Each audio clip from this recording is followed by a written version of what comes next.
Hello, and I want to say thank you to everyone who liked or shared or made comments on the new Cascade Modern Facebook page yesterday. I also want to just share about social media.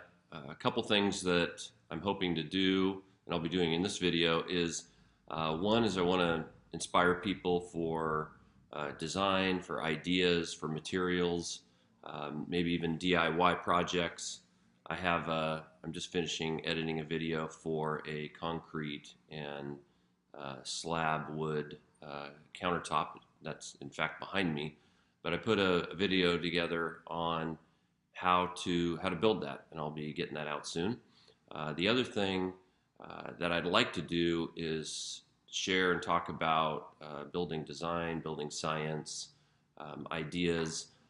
Some of them as they relate to fire resistance. Some of you might know my home was in an area that was burned with the Carr Fire. My whole 4 acres was burned. The fire burned up to the foundation of my house, but I was definitely one of the lucky ones because my house is still here. 2 of the 5 homes on our street burned completely down, and I have friends who have lost homes, and it's been a major impact on the communities here in Redding, the community up in Paradise with the campfire. And so here in Redding, we have 1,200 homes to rebuild, and down in the Chico Paradise area, there's 12,000. So on a lot of people's mind is, why did the homes burn? And I don't think anybody really knows exactly why any individual home burned. But one of the things that I wanted to share about today is just about roof and attic spaces. And I want to show this picture here. This is a typical way a home is built around here. The attic space is what we would call a non-conditioned space, in that the temperature of the attic is generally the temperature outside. Air flows in the eaves, it circulates through the attic, it might come in a vent, and then it circulates out the top.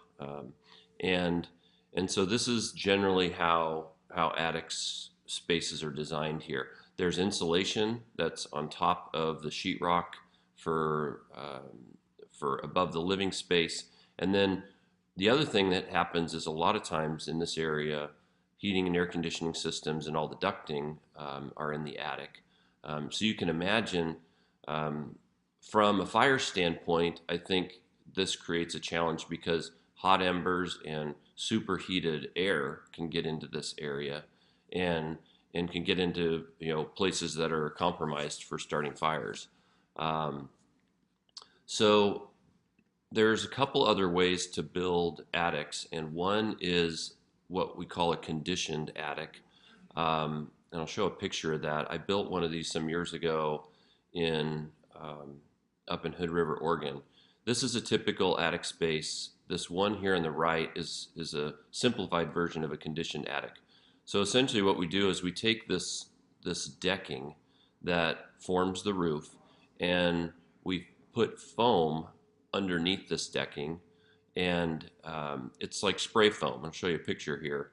Here's a guy, so he's spraying the spray foam underneath the roof decking, and these can be trusses, they could be ceiling joists, and this creates an envelope that seals this attic.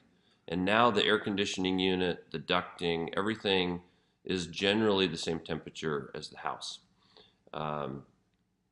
But from a fire standpoint, this creates, I think, an advantage, because now air from the outside, smoke, embers are not circulating up into this attic space. So, so this is what we call a conditioned attic. There's another way to design a roof, and it's the one that I have here, and it's the one above my head.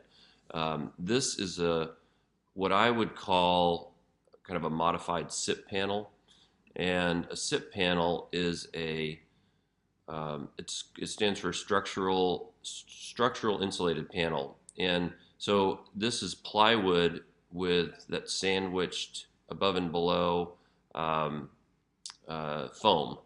And on my home, I created that myself.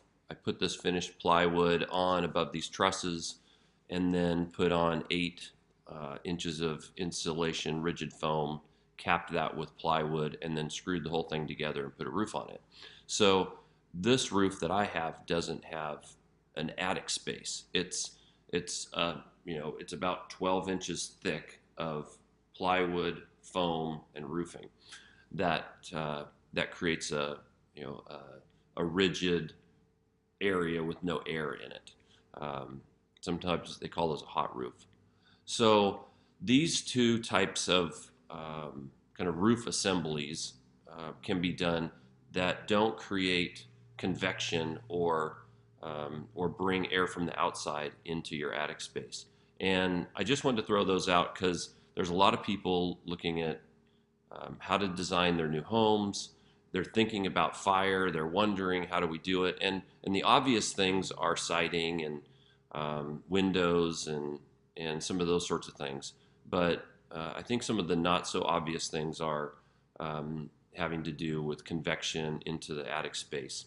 In wildland fire, there's definitely requirements about the type of screens that are used to protect those attic spaces. Um, but I wonder how well some of those performed in these fires that become superheated. Um, so if you're building a house, talk to your builder about it. If you want to talk to me about it, be happy to talk more about these types of designs. Um, but anyway, just want to throw that out.